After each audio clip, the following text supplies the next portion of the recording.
Buenos días o buenas tardes, según donde se encuentren. Les damos la bienvenida en nombre del Instituto Cari Cuervo y en particular de la delegación en España a este encuentro con las poetas María Paz Guerrero y Fátima Vélez, titulado Pornografía y Analfabetismo, que será conducido por Guillermo Molina, investigador del Instituto Cari Cuervo, quien de hecho fue quien propuso este encuentro y quien diseñó también su enfoque.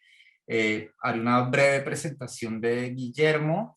Él es filólogo de la Universidad de Zaragoza, tiene también un pregrado en Teoría de la Literatura y Literatura Comparada en la Universidad Complutense. Tiene estudios en enseñanza de español como lengua extranjera, en TICS para la enseñanza de lenguas, es doctor en teoría de la literatura de la Universidad de Zaragoza y digamos que ha estudiado la literatura del siglo XIX, pero lo que nos interesa más en este momento, aparte de los estudios de Guillermo, en realidad es su proyecto Poesía en Movimiento, que es justamente en el que se enmarca esta conversación que él sostendrá con Fátima y María Paz. Entonces, mil gracias, Guillermo, por haber concebido este encuentro y gracias también a María Paz y a Fátima. Bienvenidas ambas a la programación de la agenda cultural del instituto y gracias también a quienes nos acompañan.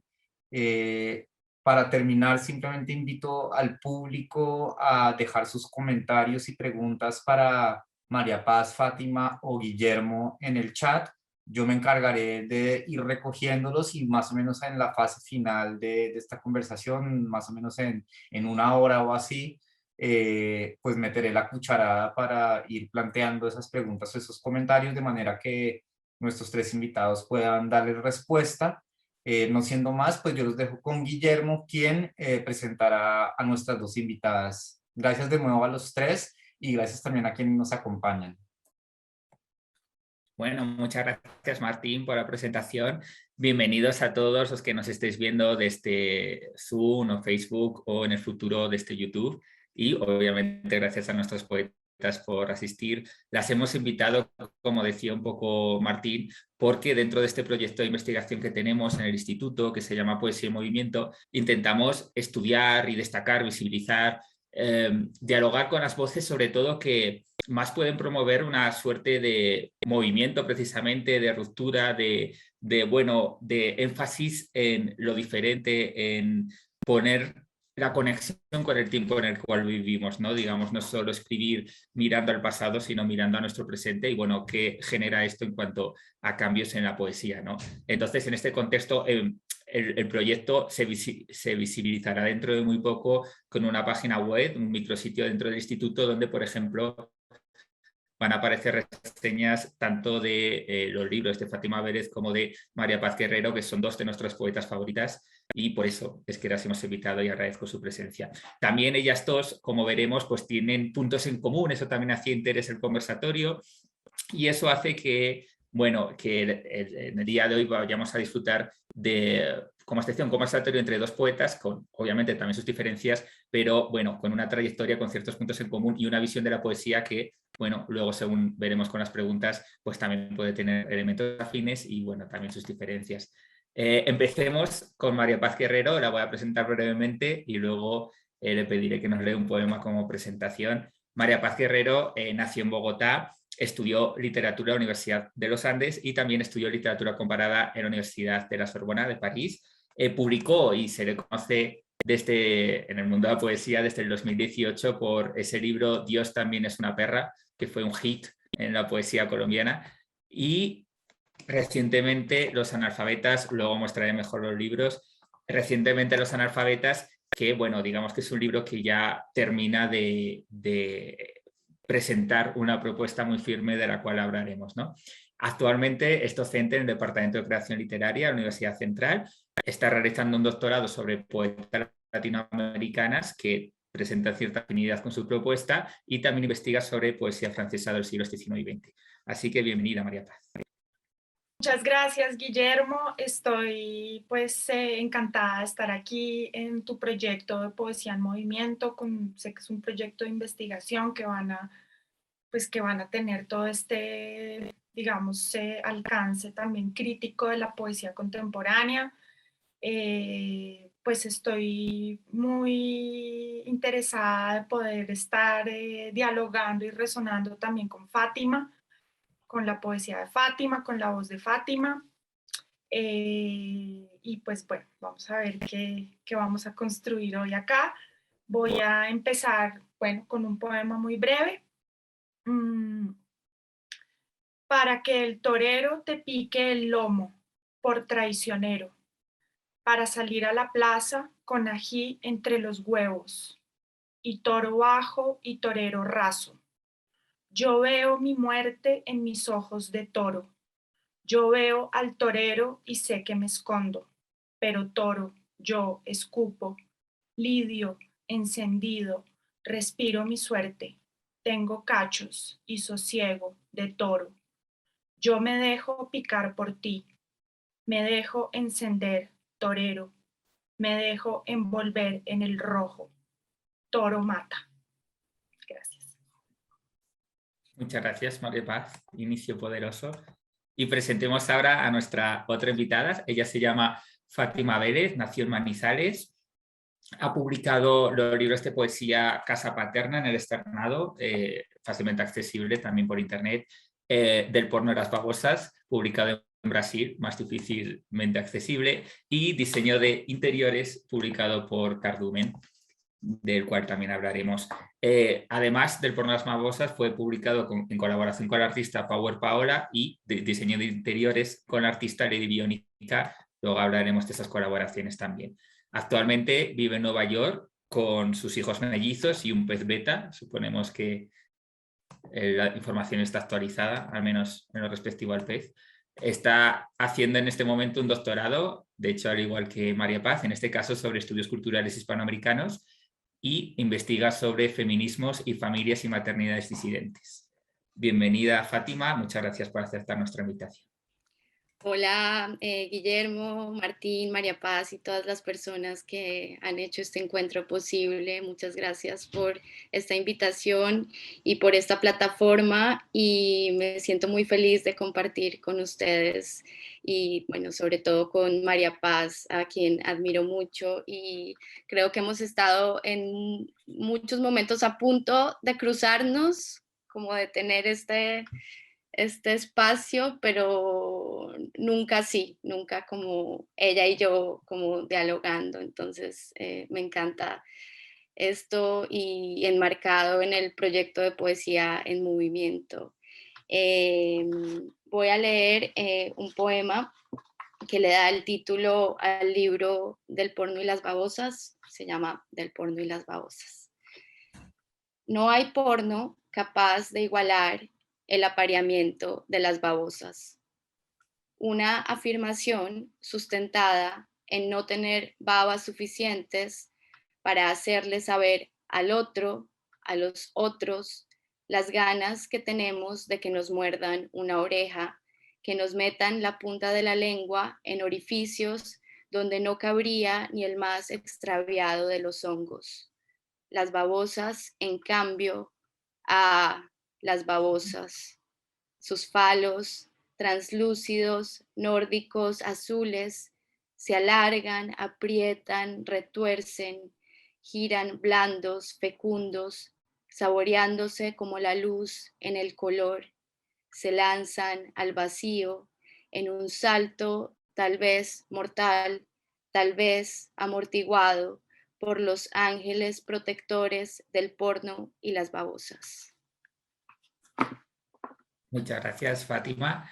Ahí, bueno, empezaremos a ver puntos comunes, así sea la presencia de los animales y obviamente elementos más profundos sobre los cuales profundizaremos a continuación. Este conversatorio va a tener lugar hasta la 1:00. A partir de entonces lo abriremos a preguntas del público. Ya veo en Facebook que tenéis muchos fans, de hecho, hay muchos saludos. De momento también alguna pregunta ya. Martí nos comentará estas preguntas a la una y hasta ese momento tenemos ese tiempo para hablar, ¿no? Va a ser un conversatorio que intentaremos que sea fluido con algunas cuestiones que yo voy a ir sacando.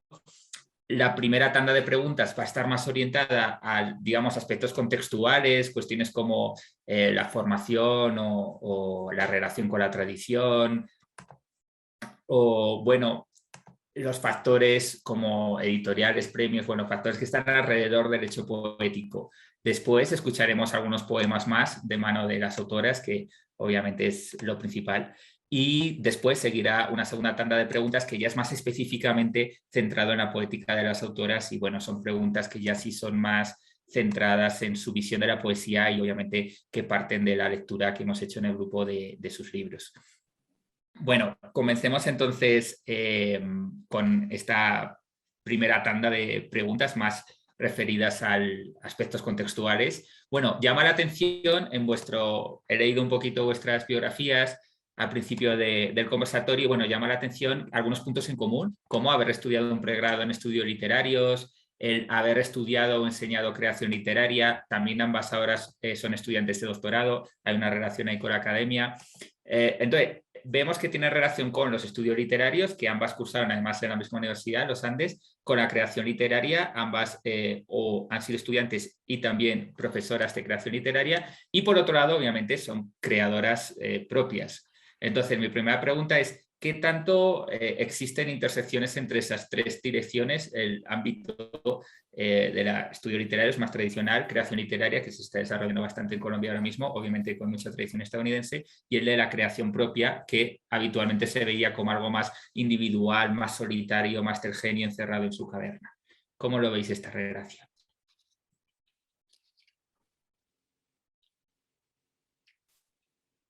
Bueno, pues mira, yo creo que es muy interesante. Yo sí, pues vamos a ver Fátima qué dice, porque ambas venimos de estudiar literatura en la Universidad de los Andes. Fátima es menor, yo soy de una generación mayor, la generación de Andrea Cote, y en mi época los estudios literarios básicamente pues en la primera clase te decían que no podías ser escritor y que, digamos, el propósito de esos estudios era ser crítico y que en la crítica no se, pues digamos, no se puede crear.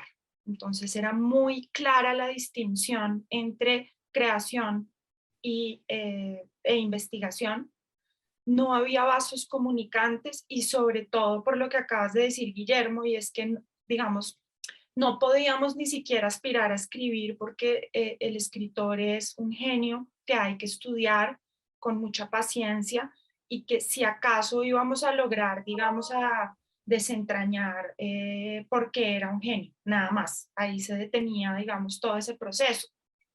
Después, en mi formación de estudios literarios en Europa,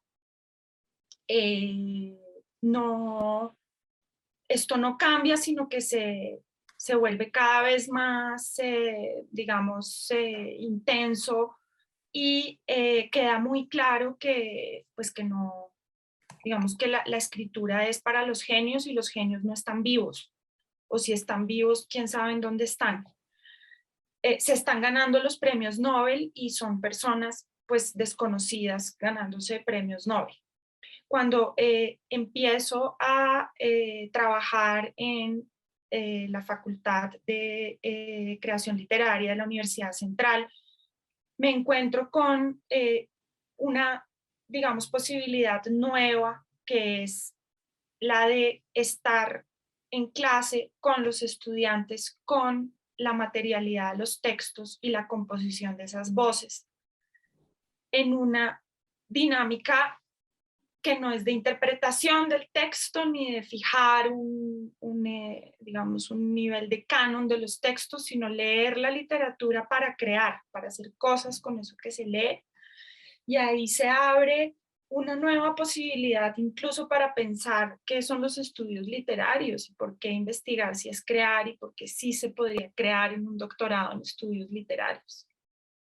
Ese es como un lugar de tensión que, pues, que me ocupa y que me interesa mucho saber, Fátima, cómo lo vivió una generación más abajo de la mía en los Andes también. Y digamos, porque Fátima, tú tienes una formación después norteamericana, de pronto eso cambia, ¿no? Hiciste una maestría en escritura creativa también.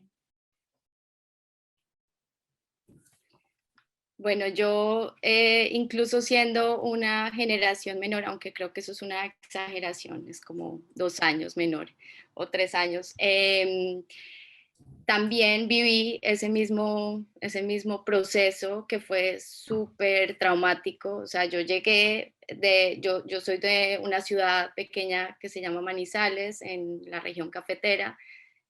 Bueno, esto lo digo para las personas que no son de Colombia, porque acá nadie sabe dónde queda Manizales, entonces siempre me toca explicar. Entonces yo tenía como esta ilusión de ser escritora desde niña y me metí a estudiar literatura porque quería ser escritora y llegué el primer día y pues teníamos una profesora que era bastante como brava, y ella nos dijo desde el primer día como las personas que quieren ser escritoras, por favor, se van ya, pero desaparecen, porque acá no formamos escritores, acá formamos críticos, formamos lectores, y entonces yo quedé como súper, no sé, traumatizada porque, no sé, no me habían preparado para lo que era la teoría literaria, yo no tenía ni idea que era la teoría literaria. Entonces para mí fue como un mundo muy difícil, muy, pues al principio como que entré en una crisis y dije como no, pero ¿cómo es posible? Mis primeros parciales los perdí porque hacía como poemas, cuentos, hasta que, bueno, por fin como que entendí más o menos la dinámica y que si una hacía lo que le pedían, pues le iba bien, que era más o menos desentrañar estos textos y como dice María Paz, desentrañar porque esta gente es tan genial. Después, cuando yo me gradué, yo me di cuenta que definitivamente no quería estar en la academia y empecé un proyecto muy distinto pues a mi experiencia en los Andes, que fue una residencia para artistas en una zona rural, también en la zona cafetera. Y esto fue un proyecto de colaboración inmensa en donde no solamente había escritores, sino artistas de todas las disciplinas. Entonces, este trabajo colaborativo, transdisciplinar, de formación no académica, a mí me encantó, o sea, me pareció como una gran experiencia y después empecé como a entrar pues en la dinámica de las maestrías de escritura creativa. Yo hice la maestría de escritura creativa en la Nacional y este semestre tuve la oportunidad de ser tutora ahí. Y después vine a Nueva York a hacer la maestría de escritura creativa en NYU. Entonces me volví como un poco adicta a estos procesos de creación, porque para mí eran sobre todo como una creación, como, como que me gusta mucho la comunidad de lectores que se crean en estas maestrías y me hicieron mucha falta durante la carrera, como estas dinámicas como que un poco ponen en tela de juicio esto de que el escritor es un genio que crea solo, porque en una maestría de escrituras creativas hay una participación inmensa de un grupo de personas que están todo el tiempo como retroalimentándote. Esto puede ser un arma de doble filo, porque digamos a mí me hacen mucha falta los lectores en la creación, entonces más o menos que si no me meto como en unos procesos de creación colectiva, me cuesta mucho trabajo como sacar adelante mis procesos. Y bueno, ahora estoy haciendo un doctorado en el que volví otra vez al encierro, al ratón de bibliotecas, a que hay que leer, a la poca colaboración, a la competencia académica, y eso pues me hace sufrir un poco, pero también siento como que tengo ese otro mundo con mis amigas y mis amigos escritores que trato de mantener como todo el tiempo vivo, como de leernos entre amigos, como compartir nuestros textos, como no dejar no dejarnos como corromper por, pues ni por el doctorado ni por esas ideas con las que fuimos criadas del artista autista, genio, encerrado. Y pues además yo soy madre, entonces eso también hace que mis tiempos y mis horarios sean distintos y un poco como que se opongan a ese régimen del encierro y de la creación del escritor encerrado. Pues sigamos con esa idea de la colectividad que han resaltado las dos poetas y que, bueno, como bien contaban las dos, creo, rompe un poco con esa idea del genio encerrado en su cueva y que, bueno, inspirado por algún tipo de divinidad. Entonces, bueno, en esa idea de colectividad, pero ahora la vamos a extender ya no sincrónicamente a vuestros, digamos, compañeros de generación, amigos escritores, sino más pensando en la tradición colombiana. Fátima antes se señalaba que este evento no solo es visto en Colombia, sino también en otros países, principalmente España, porque bueno, está organizado sobre todo por Martín Gómez, que es el embajador, nuestro embajador del Caro y Cuervo en Madrid. Entonces, teniendo en cuenta, obviamente también interesante para el público colombiano, pero teniendo en cuenta también a este público español que quizás quiere conocer un poco más de la tradición colombiana, que por cierto podemos recomendar una antología donde están ambas poetas que hemos hablado antes de estar en directo, que es Pájaros de Sombra, antologada por Andrea Cote, Poetas Colombianas 17, editada en Vaso Roto, editorial española, por lo cual es fácil de conseguir tanto allá como acá. Entonces, bueno, digamos que me gustaría preguntaros, siendo más concreto, ¿cómo veis vuestra relación con la tradición, entendiendo, bueno, los límites nacionales, si es que aplique en vuestro caso? Quiero decir que tanto os sentís parte de algo que se podría llamar poesía colombiana y que tanto, pues supongo habréis también recibido, digamos, influencias de fuera, tanto poesía escrita en español como en otras lenguas, teniendo en cuenta que María Paz, como ella ha contado, estudió en Francia, Fátima en Estados Unidos, así que también supongo que habrá otras lenguas en juego.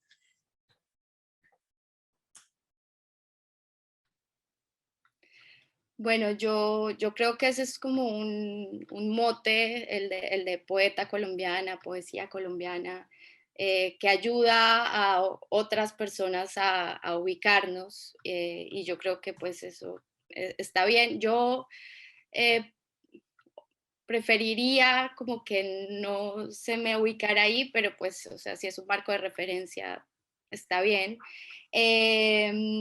Y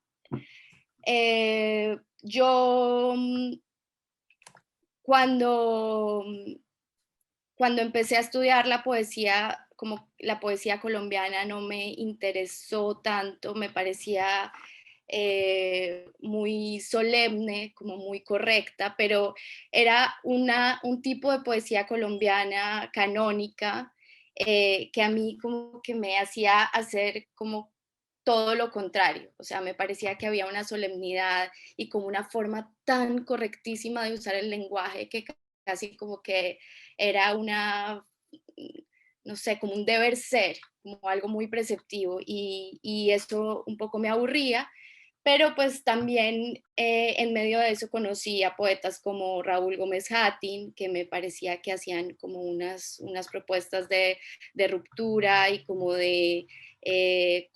como del ingreso de otros seres dentro de esa poesía que me empezó a interesar, pues también como Barba Jacob y León de Grave, pero últimamente me siento muy feliz con la apertura de voces que estuvieron durante mucho tiempo silenciadas, sobre todo voces de mujeres, y he conocido unas poetas maravillosas, bueno, María Mercedes Carranza, que es canónica, pero también poetas como Emilia Ayarza, Matilde Espinosa, Meira del Mar, que pues también ahora está un poco más como conocida, pero yo creo que también el feminismo y toda la reivindicación del feminismo hacia estas autoras me han hecho como sentirme parte de una tradición que durante mucho tiempo estuvo para mí oculta y por supuesto las mujeres, sobre todo poetas que están escribiendo en mi generación, como María Paz,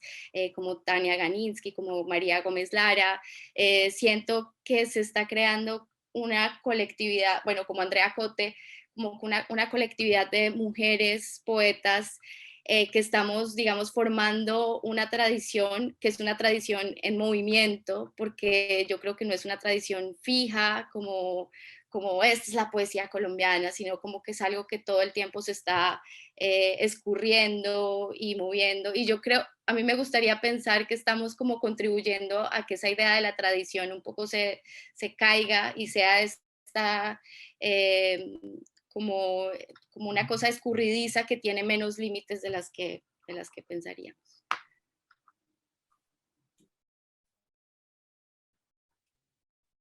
Sí, bueno, en mi caso, sí tengo un inicio en el estudio clásico de la tradición colombiana,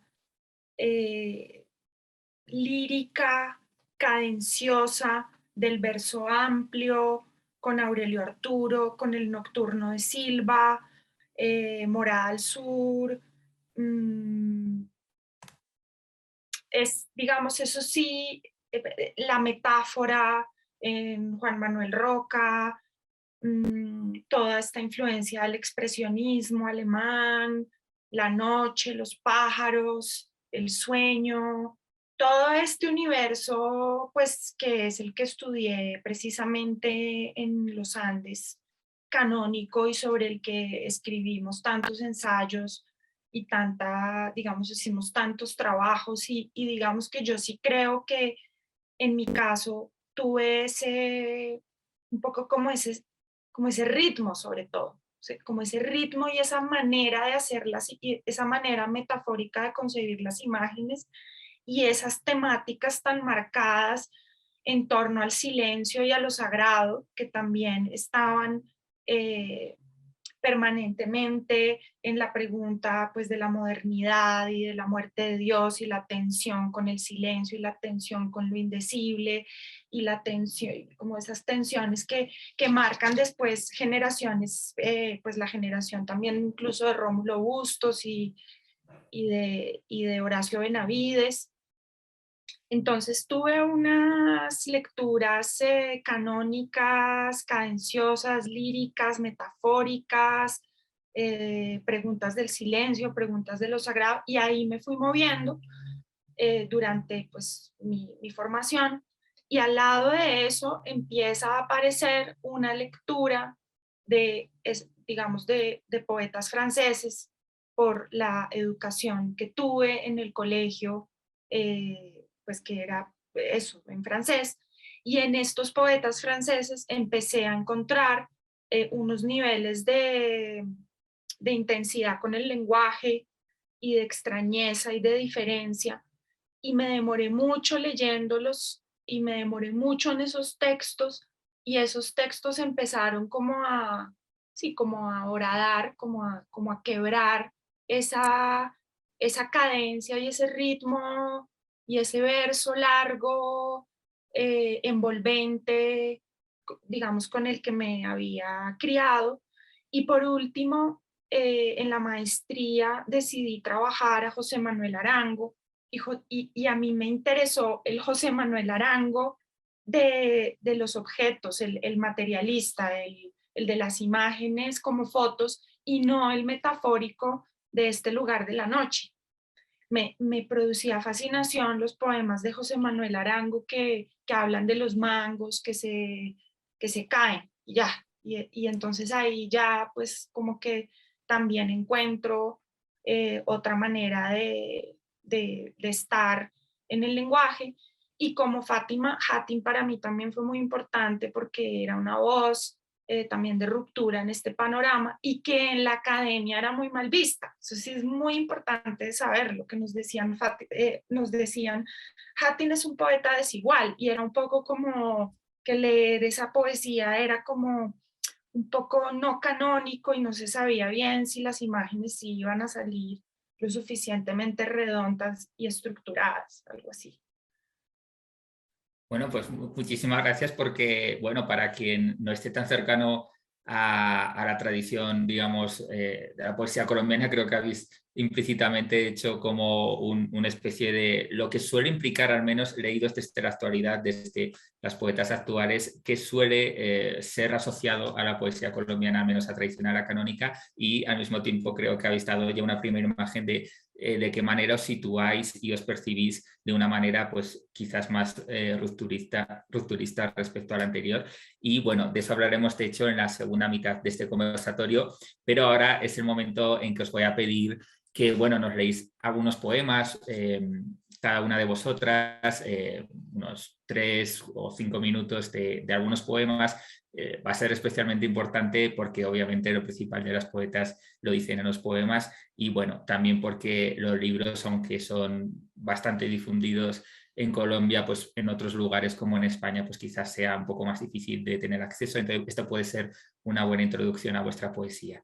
Entonces, vamos a decir que empezaremos por Fátima esta vez. Si quieres compartirnos algunos poemas de tu autoría.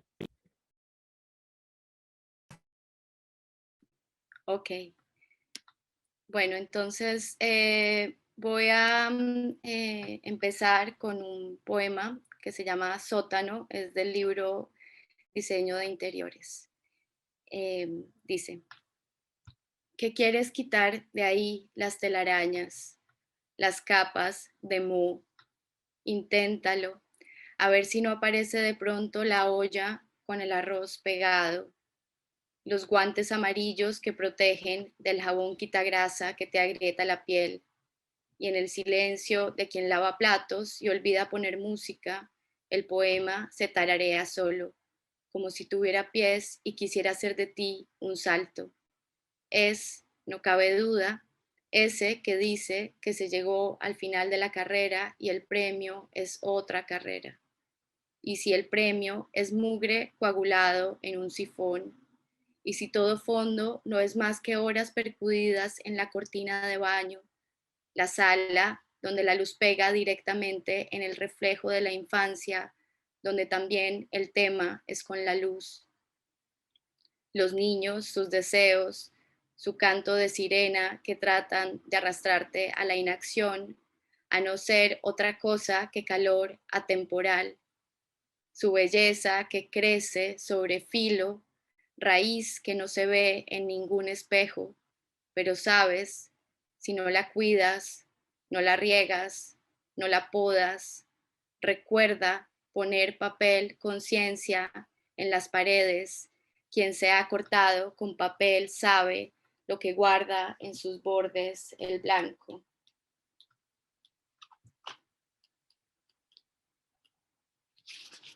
Y voy a leer un poema largo que yo creo que va a ocupar mi tiempo de lectura que queda, que está en el libro del porno y las babosas, que es este libro que es muy difícil de conseguir en Colombia porque se publicó en Brasil y el editor no tiene como un gran sistema de distribución por Latinoamérica, entonces es difícil, pero espero publicarlo pronto en Colombia.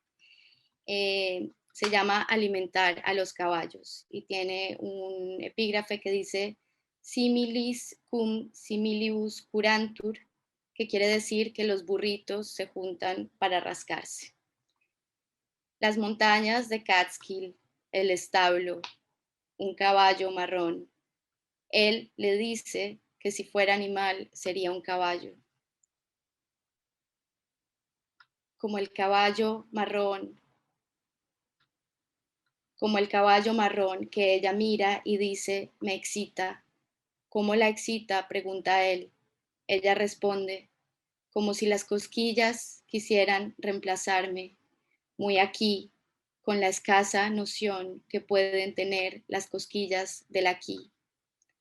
Seguramente el caballo la sepa abarcar bien, dice él, pero advierte, si alguna vez ella se acuesta con un caballo, no volverá a tocarla.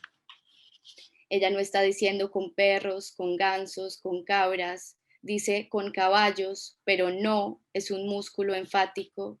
Y ella comprueba cuando toca su mano el no mayúsculo impregnado de lomo y dice, no me acostaré con un caballo para que siga tocándome.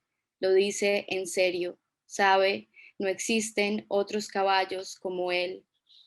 Las montañas de Catskill se hacen las que no oyen, que no saben, y rodean un lago, antes un pueblo, removido del núcleo para contener la reserva de agua de la ciudad, donde él y ella toman agua de la llave, como si no estuvieran lejos de lo que alguna vez los hizo cerca, de que han estado cerca, no del futuro, pero existe.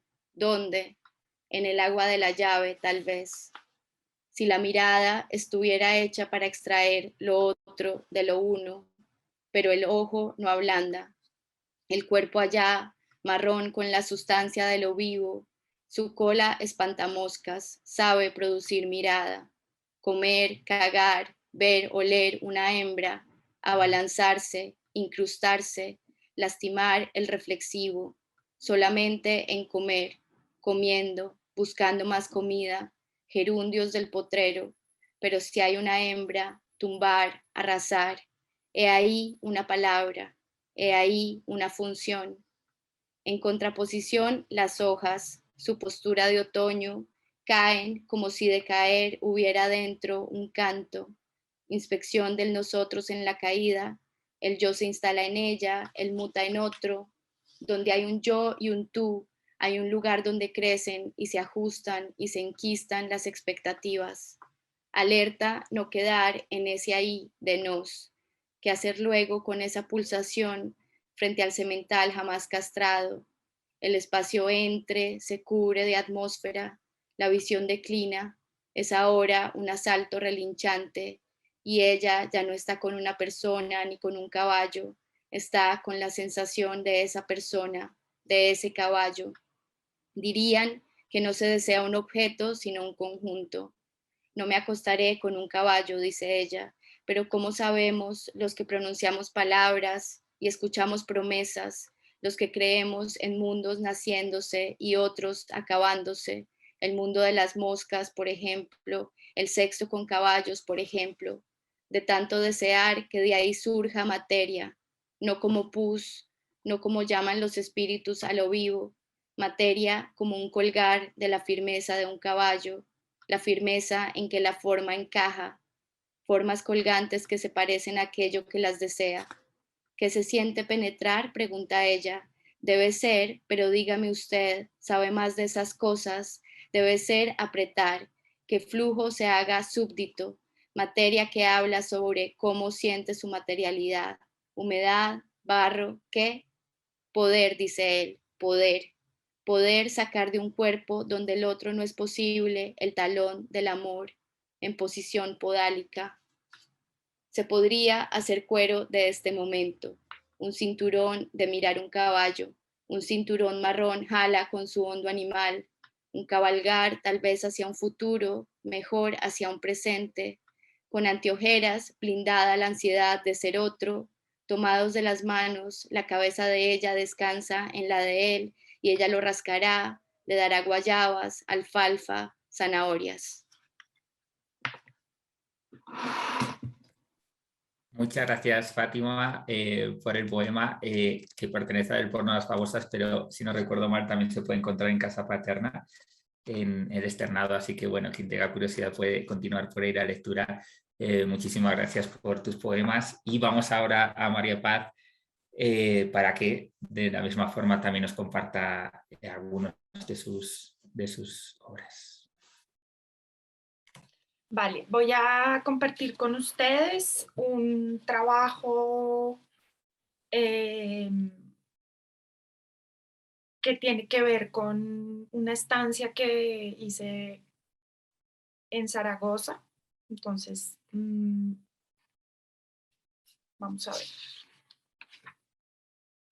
Ir con otros, que es insistir hacia el lado, desprender la parte, dejar suelto un pedazo, botarlo para que se descomponga rápido, abra sus tejidos, sobreexponga su parte. Ir con otros para que la parte que tiende roce esa otra parte que es nueva pero vibra en dirección. La textura pica y expele su olor que entra por mi cuerpo y digiere. Tiempo en conjunto donde pasa olor, comida, orines, roce, parpadeo, lenguaje, pasa lenguaje que habla. Nudos interiores como bolas oscuras de piel cuando aparece una cosa. Entonces, enroscamiento, pero no se sabe. Día siguiente, sol mañana, buena granola, extiende brazos, estira músculos de atrás de piernas, ¿qué tal? Escucha ideas y otra idea. Entonces aparece una de más, dice, camina, sudan, mira barriga. Hormigueo de arriba, duerme adentro. Va a la farmacia, gasa, alcohol, aceites. Toma el aceite en sus manos y lo esparce por la espalda. Respira, siente que respira, ese otro cuerpo existe aún y también come. No entiende el abrazo, ese otro cuerpo. Llantou en el atardeceu. Irse, irse, irse, viaje, irse. Volver, hablar de noticias, pandemias, días, primas, ¿qué vas a proponer en el trabajo? Algo. Cuando lo hiciste, yo me pegaba al teléfono toda, como una teta. Yo mamaba del teléfono. Decía, no sé qué hacer. Respondía, círculos, esferas en las que el encierro. Arrancarme por puños que son higos, en un silencio que truena a lo lejos, endurecer las rocas en el espíritu, darles pica pala, mamar teléfono, mamar del teléfono, apreciar el escenario, ese círculo de fuego que es el teatro nuestro. Amamos, amamos jeta, taconeamos en el piso de madera, no pasa nada, que no pasa nada por tu presencia, tu única, insignificante fiera. Palmas para tu lomo de elegante manera, solo como estás en tu escena. Mamar del teléfono hasta que se muera. Arrancarse por impulsos, por manías, por frutos, por fracturas, por hielos, por narices, por circunferencias. Arrancarse por espacios que se repliegan. El taconear avanza y el palmear aletea. Mentiras, mentiras, el taconear permanece sin chistar, no se mueve, no va para atrás, ni siquiera. El taconear no progresa, apenas rinde, apenas. El taconear insiste y bufa, se prepara, extrema. Palmear da el ritmo para el que bufla en bucles de dureza. No decir nada extra, nada que describa para que quede el trazo del afuera.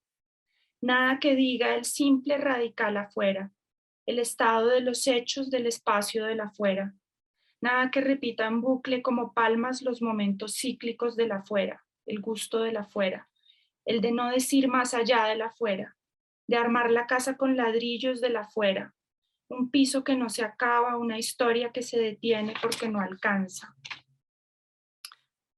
Dientes, dientes, dientes, mandíbula, método dientes, método Ana Cristina Cesar, método encías que chirrían con volumen que estalla globos, pincha pezones, sangran redes, como inmenso ya visto 100.000 veces, como inyectar sangre en los cables, como una pantalla fértil. Método palmas y cuerpo satín rojo brilla anillos todo el día entregado al cante, en la sala de la casa, por día al almuerzo, cantes suavecitos, vientos fríos, uno se imagina igual que en una playa, sol, muecas, barrigotas, y sacar una por una las palabras. Predicados, que las palmas arman un lugar para subir brazos y clavarlos en lo más alto. Es brazos hacia atrás, es ubicar el torso, es subir la cadera hasta la coronilla, es torear, que es ensanchar lo que es un lugar, en un lugar mental en el que sin embargo pinchas como una pared llena de hormigas como luciérnagas en el llano, como las bolas de fuego que salen a medianoche cuando los chamanes se ponen de acuerdo para agrandarlas, así le meten un susto bien berraco a los turistas que no creen en la magia. Torear, que es alargar en un plano de idea la inmensidad, que es otro plano oscuro pero agujereado por millones de moscos que se encuentran con piel de mango, con flores a punto de estallar. Torear, que es pararte, caminar sin avanzar, dar vueltas. Se está en ese todo y se taconea, se empuja al suelo más abajo, rudo. Se escribe con las patas, se lamentau, y se va contra el cemento, pero con las patas, se lamentau, se gritau con el llanto comunitario.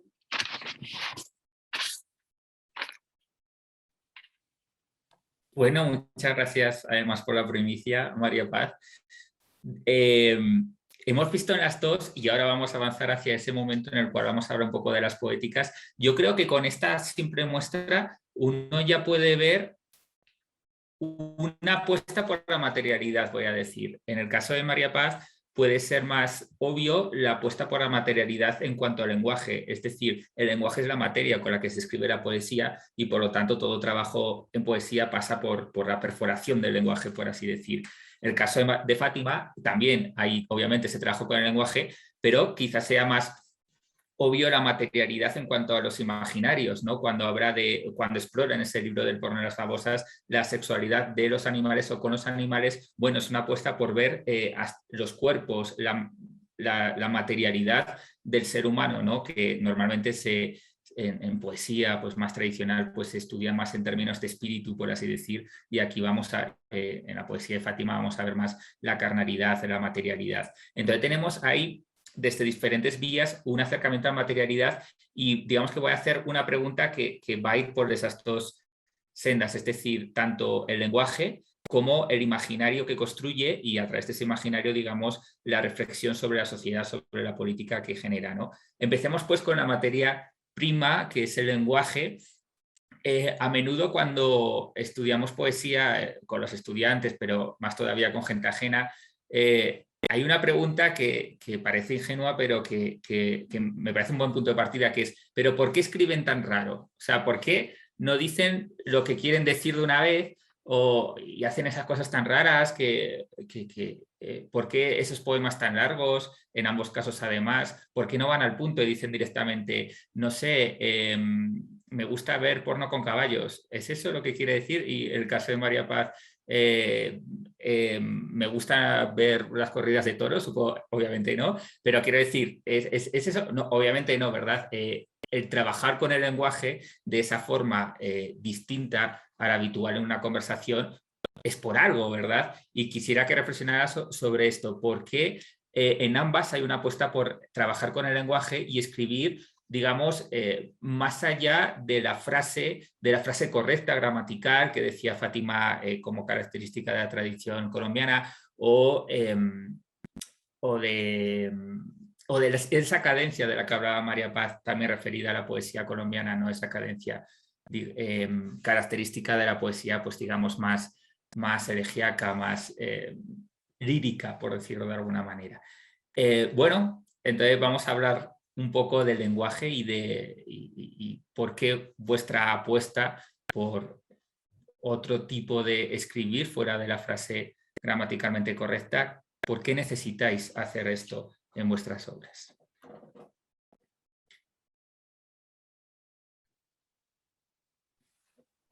¿Quieres empezar, María Paz? ¿Tienes Dale. algo en la punta de la lengua o...? Bueno, podemos ir hablando juntas, ¿no? Como ir conversando. Yo realmente me pasa esto que, pues, de esta relación con la materialidad del lenguaje en la medida en que abandono la noción de que el poema tiene unas imágenes que significan algo. Entonces, porque esa es como de nuevo una visión pues que se nos enseñó y que se nos inculcó y que también hemos visto pues que es una forma de entender o de practicar la poesía. Y yo creo que en esa posibilidad de abandono de la redondez del sentido y de la totalidad de la estructura y también de pensar los libros como una máquina de sentido, es más interesante cuando abandono esto para mí, descubrir las posibilidades de los encadenamientos entre las palabras, descubrir como el cubismo, las perspectivas, las voces. Es más una apuesta por habitar la desestructuración, como empezar ahí en la desestructuración, pero no como una búsqueda predeterminada, sino como una especie de cadencia de lo real, porque, porque, porque tiene que ver con cómo uno vive, y uno vive como en esa especie de multiplicidad de gestos y en el caso digamos, del ritmo de los analfabetas y de la propuesta de los analfabetas, pues a mí me interesaba mucho cómo pues este voltaje bogotano produce pues una pregunta por cómo, por la producción de sentido en unas calles llenas de huecos, y cómo eso pues eso está como interviniendo permanentemente el tiempo, la respiración, las imágenes, el sentido, en fin, como que es como estar desde ese lugar, creo yo. Y parte de lo que me parece tan interesante de la propuesta de Fátima precisamente es esa como insistencia en la enunciación, en cómo se para en el lenguaje para decir que está enunciando, y cómo aparecen las voces, y cómo esas voces aparecen enunciándose, insistiendo en esa enunciación, y siempre yendo como hacia lugares también sí, como de ideas, como atravesando ese decir. Es como una especie de deseo por decir, deseo del decir, algo así, ¿no? Fátima, ¿tú qué dices? Esto sí, no sé. Bueno, no, yo comparto muchas de las cosas que dices. Para mí tampoco la poesía o el trabajo de la poesía es un trabajo como redondo, completo. Para mí es una apertura y es una suerte de atención y como de relación con el mundo que tiene que ver con una cierta forma de escuchar, o sea, sobre todo escuchar las voces como de las cosas, que, o sea, no sé, tú hablas de por qué no decimos las cosas directamente, pero yo me pregunto cuál es cuál es esa dirección de lo directo. O sea, para mí, o sea, mi experiencia con el lenguaje es muy, pues es casi como mística. O sea, yo siento que yo escucho a las cosas hablar y esto, no sé, en muchos momentos me ha traído problemas y ha sido como, pues mis hijos piensan que yo estoy un poco loca, por ejemplo, pero bueno, yo creo que es como a veces las cosas no están hablando y entonces cuando las cosas no están hablando, me gusta como hurgar en ellas y como sacar, como qué diría esta cosa si pudiera hablar. Y obviamente, pues esa cosa, como, no sé, la sexualidad de un caballo, la piel de un caballo, pues no va a hablar como estamos hablando nosotros acá. O sea, tiene como un lenguaje que pues, no sé, puede que yo produzca esa ficción y para producir esa ficción de ese lenguaje, pues tiene que ser un lenguaje que no es el lenguaje de la gramática, que no es el lenguaje lineal, que no es el lenguaje de la lógica, que no es el lenguaje del sentido, que es otro lenguaje pero utilizo pues las herramientas de lo que tengo, de mi español, de la región del que vengo, donde también pues me gustan mucho las palabras que utiliza María Paz, la coloquialidad del habla, muchas veces como que me parece que es muy rica y como que permite ciertas maneras de decir que me interesan pues, para poder construir estos reinos de materialidad que, pues, que se fusionan con las cosas que también escucho. Entonces, para mí el lenguaje es una herramienta como increíble, una herramienta que me da esta posibilidad de entrar en las cosas, aunque esto no sea real, pero también que me hace permanentemente como estar atravesada por ese deseo de penetrar en la otredad y en que pues ese poema de los caballos finalmente es eso, es como ese intento constante por llegar al otro y por ser el otro y por habitar el cuerpo del otro desde las herramientas que tenemos, pero finalmente pues eso se queda en deseo porque pues es imposible, pero pues el lenguaje construye esa ficción que me parece pues maravillosa. Entonces aquí vemos, para continuar el diálogo, bueno, ya tenemos ahí una primera respuesta que me parece buenísima, ¿no? Que es como necesitamos el lenguaje usarlo de una manera diferente, precisamente para la apertura de sentidos, para no cerrarlo en un sentido predefinido. Esto decía más María Paz, Fátima, para escuchar, para no imponer una visión predeterminada, sino escuchar lo que viene de las cosas, para explorar o para penetrar allí, para explorar, digamos, para al menos producir el deseo de conocer, de explorar. Bueno, por eso es que necesitamos ese tipo de lenguaje, o por eso necesitamos explorar también en el lenguaje para llegar a pensar en las realidades que nos rodean, ¿no? Y ahora vamos a ese otro polo, el de las realidades que nos rodean.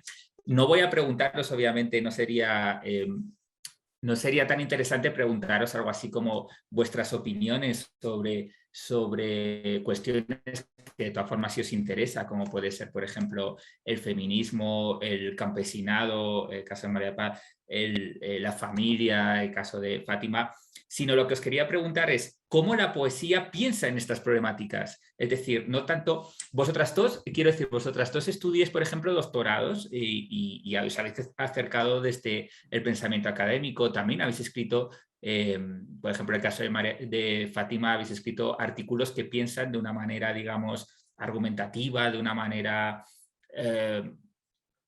periodística, digamos, sobre determinados temas. Y sin embargo, la poesía, como estés diciendo ahora, bueno, tiene unas herramientas distintas, un uso del lenguaje distinto para explorar quizás estas mismas problemáticas.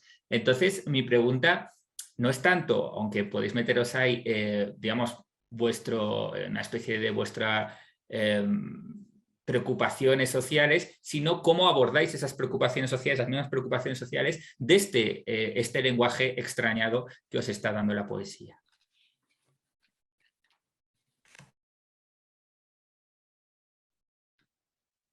Bueno, yo creo que el lenguaje extrañado de la poesía permite una aproximación a, pues, a esta complejidad de realidad en la que estamos metidos. Yo creo que permite como no, como exacerbar un poco como todos estos matices y yo creo que, bueno, a mí me pasa que cada vez más, o sea, mi pulsión me está llevando como a acercarme a realidades mucho más complejas, o sea, por ejemplo, realidades de mujeres que han estado abandonadas por el Estado, por sus familias, y un poco como escuchar sus voces, escuchar como sus necesidades Para mí, no sé, para mí la poesía ha sido una herramienta como de no quedarme con lo que me dan, sino como de poder profundizar y poder como leer el mundo críticamente y no, pues no dar casi nada por sentado. Entonces, sí, yo creo que es una herramienta que permite como salir de lugares comunes y de quedarnos como con lo más fácil y de profundizar y de poder también empatizar y sentir como en las pieles de otredades que pues que a veces no sabíamos ni que existían.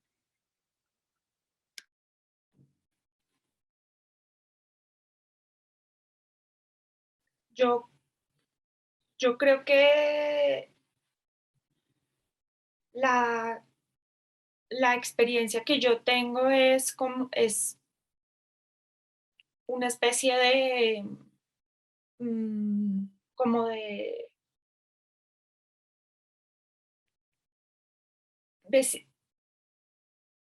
conmoción frente a la realidad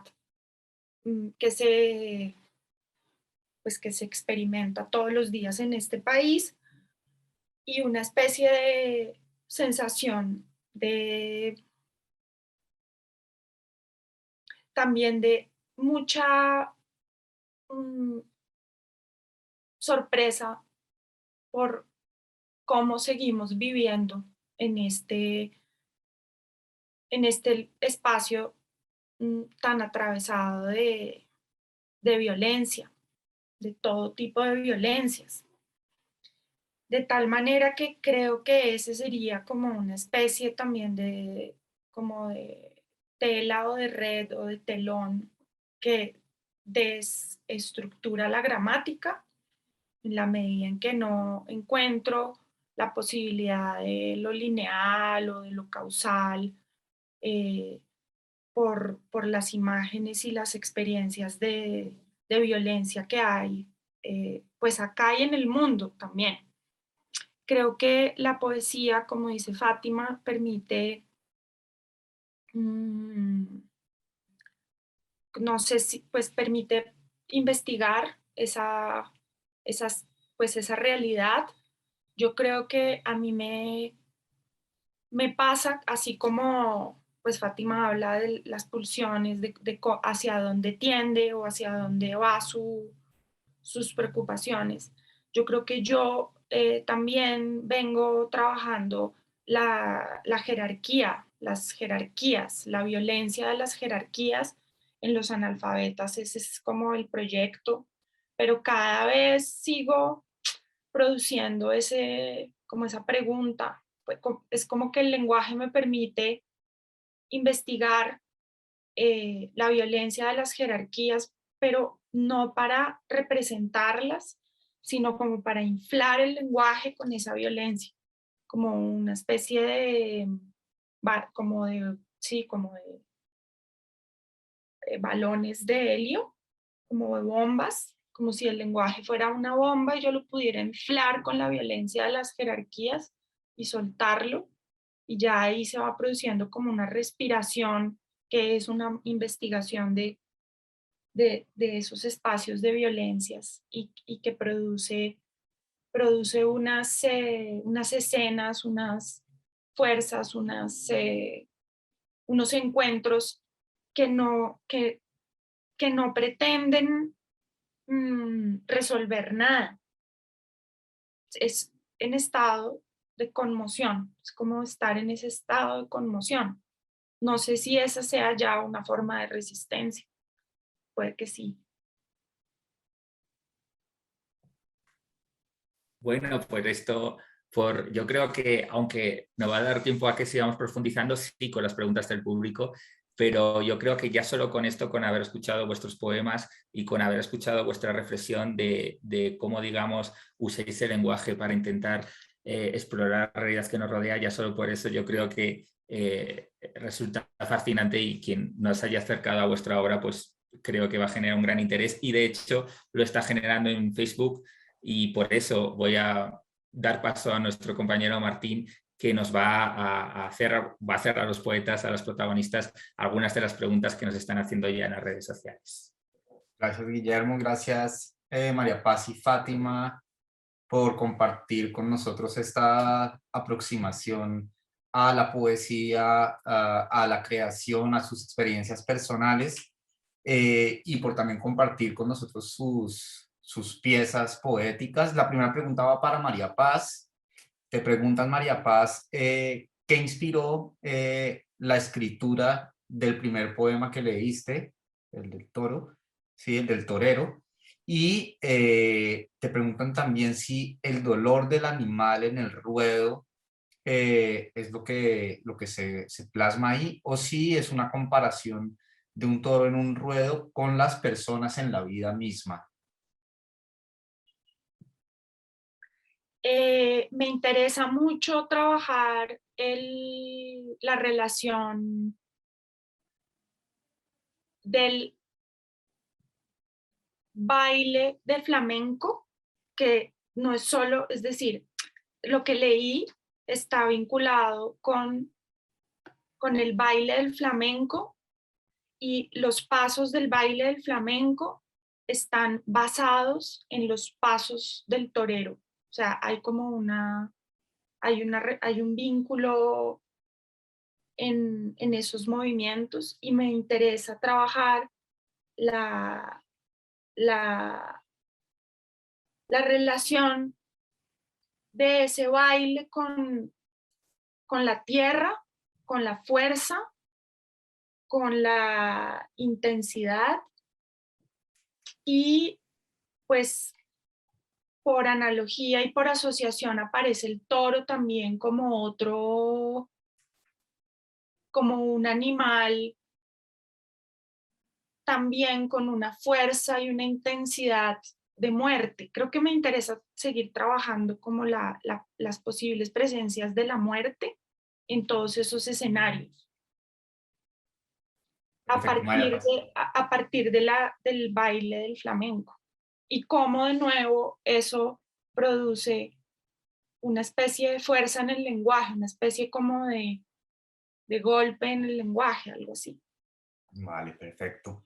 Bueno, las siguientes preguntas que tenemos son para ambas, entonces en esta ronda podemos empezar con Fátima, y la primera pregunta que nos llega dirigida a las dos es: ¿qué las llevó a la idea de dedicarse a estudiar a ese genio escritor, esa idea que les inculcaron en el Departamento de Literatura de los Andes, y dedicar sus vidas a la escritura de poesía? Fátima.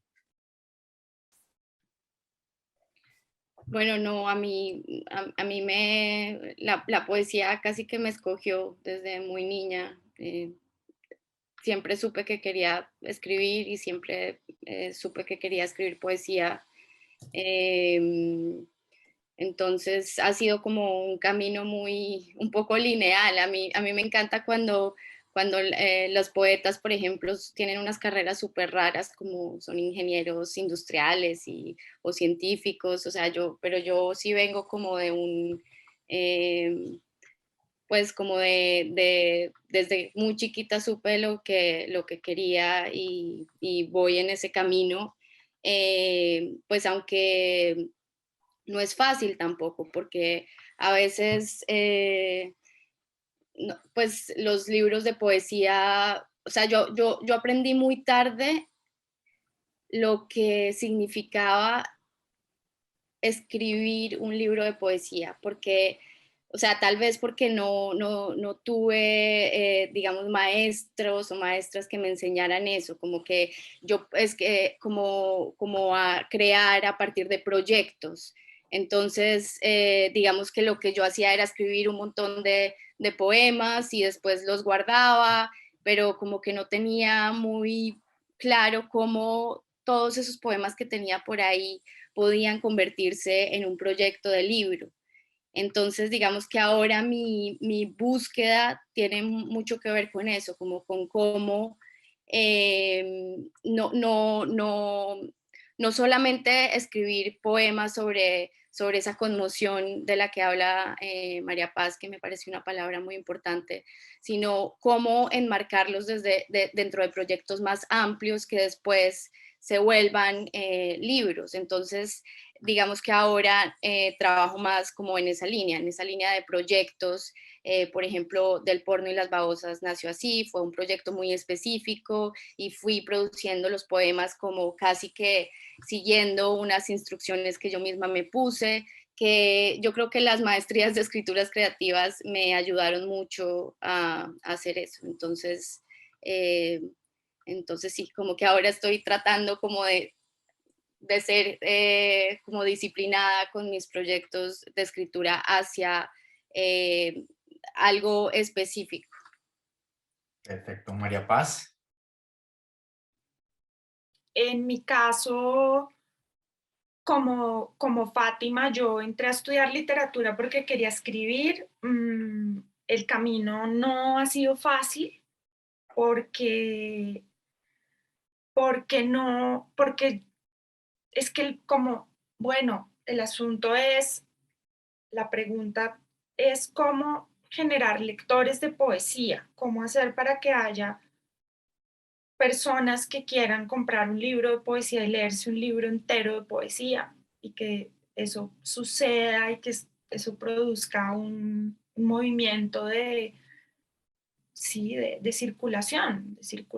Entonces, pues sí, este es un medio muy en donde los espacios son muy escasos y no es fácil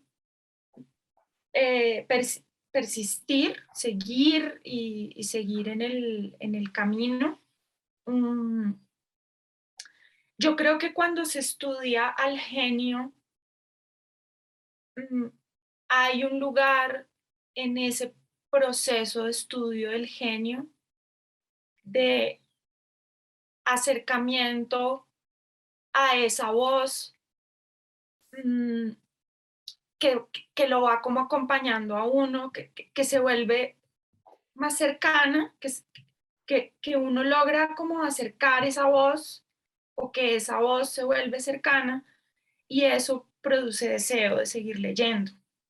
Y en esa medida, pues está por un lado como el espacio jerárquico académico del genio, del estudio de los genios, pero está esa experiencia personal que es tan íntima y que es de esa lectura que uno hace, que es la lectura que produce deseo y que hace que uno siga estudiando en esas academias a los genios y siga leyéndolos también. Entonces yo creo que es un doble proceso y ese deseo nutre el deseo de escribir y es en ese lugar en donde se insiste y se insiste y se sigue hasta que se encuentran otras voces que por resonancia, como todas estas poetas de pájaros de sombra y las que no están antologadas ahí, empiezan a producir esa circulación tan interesante y no sé, como dan libertad para seguir en ese camino que no es fácil. Perfecto, muy interesante, gracias. Bueno, hay otra pregunta que dice, ¿qué tan importante es el hecho de ganarse un concurso literario para que sea uno considerado un poeta para ser leído? ¿Sí? Y quizás aquí también sería interesante que Guillermo, en su condición de poeta, que además ganó recientemente el Premio Internacional de Poesía Margarita Hierro con su libro Marca Aníbal, también nos diera pues, su opinión con respecto a esta pregunta. Entonces, si quieres, empezamos contigo, Guillermo, y luego seguimos con María Paz y terminamos con Fátima. Bueno, gracias Martín, aunque hoy no estoy como protagonista, entonces seré breve. No, simplemente yo creo que, al menos en mi caso, ganar un premio es solo una forma básicamente de publicar. Es decir, uno va a una editorial, por ejemplo, en este caso Pretextos, si yo voy a la editorial y digo, por favor, públicame este libro, pues no, ni siquiera lo van a leer seguramente. Entonces, ganas un premio, te publica una editorial que a ti te gusta y ya está, es simplemente eso. Para mí es eso, simplemente una forma de publicar y bueno, y también de ganar unos euros que no está mal, sobre todo cuando los cambias a pesos, está bastante bien. Perfecto. Fátima, ¿o había dicho María Paz? Pues, En mi generación cuando yo estaba en la universidad, ganarse un premio era la manera de ser leído por los escritores mayores que estaban ya posicionados y no había otra manera de ser leído. O sea, si uno tenía su manuscrito debajo del brazo y se lo mandaba a un escritor o lo circulaba un poco, no te iban a leer porque sí había aquí en Colombia en esa época era necesario ganarse un premio, porque no había espacios de circulación, claramente, pero además porque sí había o sea, era necesario ganarse un premio.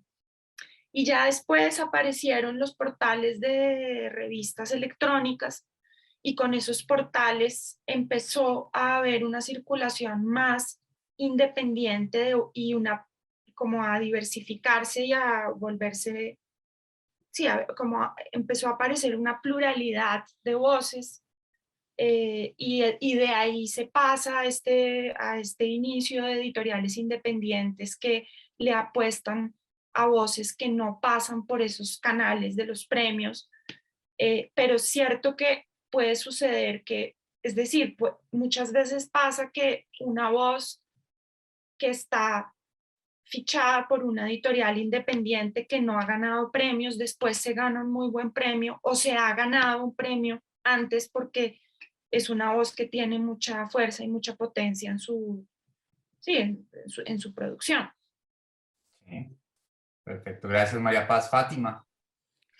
Pues yo creo como María Paz y como Guillermo que sí, que los premios tienen tal vez una hiperimportancia y a veces pues eso es bueno si uno se lo gana, pero pues eso es una posibilidad difícil.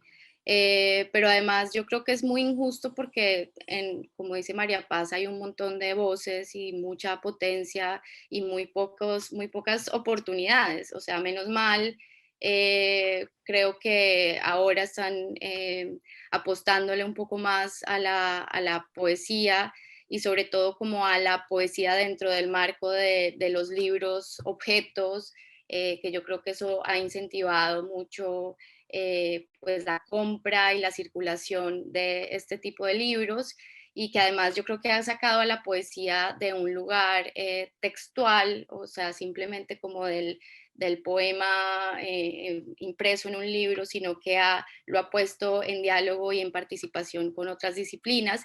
Y yo creo, pues esto se sale un poco de la pregunta, pero también yo creo que los ejercicios del podcast, de la poesía, circulando por espacios como la radio, como los podcasts, también la han puesto en circulación.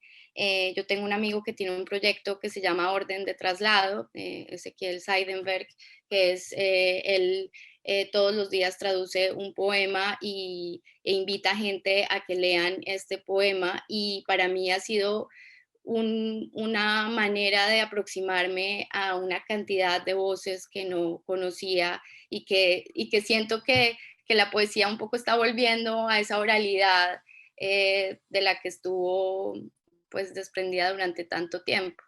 Entonces, a mí me parece que, o sea, no deberíamos avalar un libro de poesía ni a un poeta por un premio. Creo que, como dice Guillermo, es una manera de poder entrar a pretextos o poder entrar como a editoriales que nos gusten y que de otra manera no podríamos entrar. También pues da un incentivo económico que los poetas pues no podemos vivir de la poesía de ninguna manera, o sea, no hay posibilidad, pero yo creo que eso no debería ser la única razón por la que se lee a un poeta. Vale, pues muchas gracias. Yo antes de terminar quisiera también preguntarles, digamos, en qué tradición se inscriben ustedes como poetas. En algún momento Fátima dijo pues, que esto de ubicarse pues, como una poeta colombiana era algo que, con lo que no se sentía del todo cómoda. Y luego en las lecturas que han mencionado, pues recuerdo nombres como José Manuel Arango, Raúl Gómez Hati, María Mercedes Carranza, Aurelio Arturo. Entonces, ¿en qué tradición se ubican ustedes y también cuáles consideran sus madres y sus padres poéticos? Si quieres, seguimos contigo, Fátima, y luego le damos la palabra a María Paz.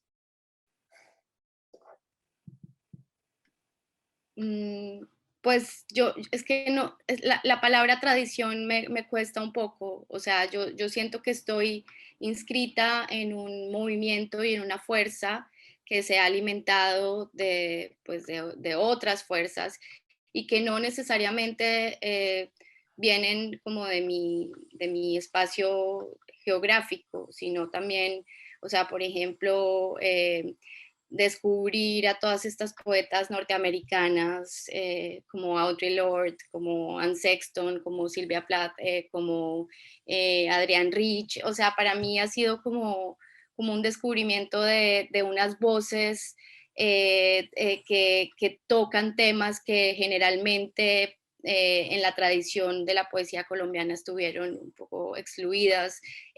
Yo siento que, o sea, si tuviera que decir como en qué fuerzas me inscribo, creo que me inscribo en una fuerza como del materialismo, en una fuerza como corporal, en una fuerza que toca temas que, pues, que tal vez son incómodos.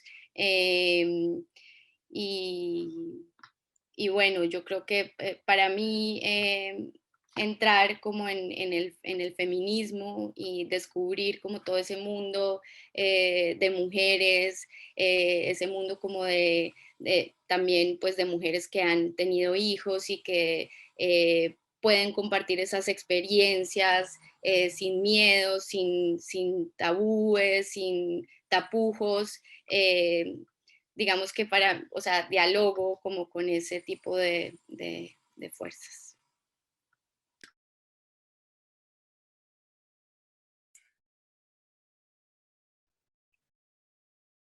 Yo estoy trabajando la obra del poeta francés Antonin Artaud, que sería mi madre,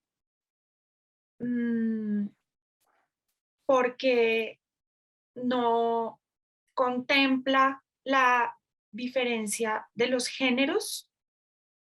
En su obra hay un gesto de pensamiento que es una producción de lenguajes, porque corporiza el pensamiento, le da cuerpo al pensamiento y porque está apostando por una producción de un cuerpo sin órganos. Y en esa medida, de, digamos, de esta idea que pues ya es muy usada, el cuerpo sin órganos, ese cuerpo sin órganos es como una manera para estar en la extrañeza, pero no de manera, no, digamos, no en los términos en que Artaud la construyó, sino pues para mí el cuerpo sin órganos está en ese hueco, los huecos de las calles y en las, digamos, en estas, en la inequidad, en todos estos lugares de violencia. Yo creo que a partir de este pensamiento, entonces me voy encontrando con poetas que han hecho cosas extremas con el lenguaje. Estoy muy atraída por estas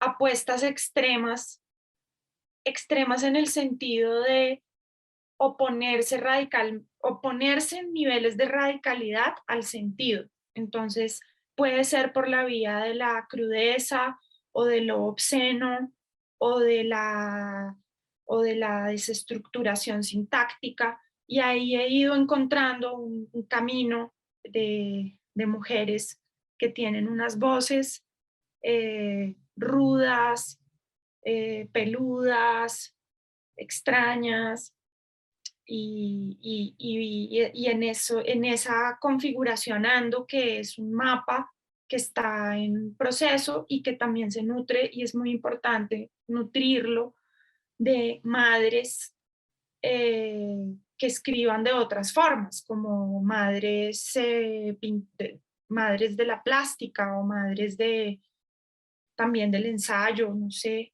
Duras, Marguerite Duras, madres que también cocinen almuerzos deliciosos. Y así. Perfecto. Gracias, María Paz. Bueno, pues es hora de cerrar. No sé si Guillermo quisiera decir unas palabras antes de terminar. Yo simplemente les agradezco de nuevo a María Paz y a Fátima por aceptar esta invitación. A Guillermo, mil y mil gracias también por haber concebido este bonito encuentro para conversar con María Paz y Fátima y oír sus voces. Y a quienes nos acompañaron tanto aquí en la sala de Zoom como a través de la fanpage de Facebook del instituto. Así que creo que hemos tenido un buen rato alrededor de la poesía de estas dos autoras. Entonces, Guillermo, no sé si quisiera cerrar con algunas palabras antes de irnos. No, darte las gracias a ti, Martín, que fue el germen de la idea, a Jimena, que está en los mandos técnicos, y por supuesto a las poetas María Paz Guerrero y Fátima Vélez, que son obviamente el objetivo prioritario de hoy, pues conocerlas un poco más, también que las personas interesadas en la poesía o simplemente en conocer voces poderosas, pues que puedan acercarse un poco a la obra de estas poetas, de este grupo de investigación, poesía en movimiento, pues vamos a seguir dialogando con ellas desde, pues en nuestro caso, desde la crítica y obviamente también desde este tipo de eventos que, bueno, usamos, como decía, para conocerlas mejor y pues para darlas a conocer porque pensamos que realmente son poetas que valen mucho la pena. Bueno, pues hasta la próxima. Muchas gracias por Gracias esta a invitación. todos. Gracias a todas las personas que se conectaron.